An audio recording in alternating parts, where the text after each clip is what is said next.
இன்னைக்கு நம்ம வீட்டில் என்னம்மா சமையல்? இன்னைக்கு நம்ம வீட்டில் சுட சுட சாதம். ஆவி பறக்குதா?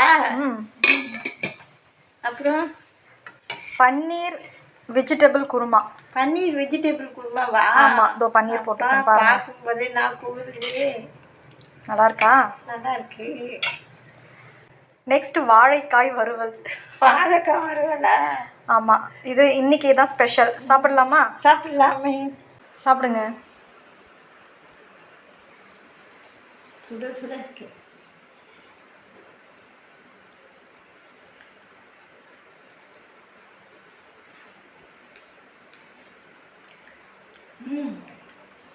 சூப்பராக இருக்கு. நல்லா இருக்கா? நல்லா இருக்கு. சரி. வாழைக்காவும் வறுவல் சூப்பராக இருக்குது. நல்லா இருக்கா? சரி, இந்தாங்க போடுங்க. வரையா போட மாட்டீங்களா? போட்டுறேன். சரிம்மா, நான் சாப்பிட்றேன், நீங்களும் சாப்பிடுங்க. நாங்களும் சாப்பிட போகிறோம். பாய். பாய்.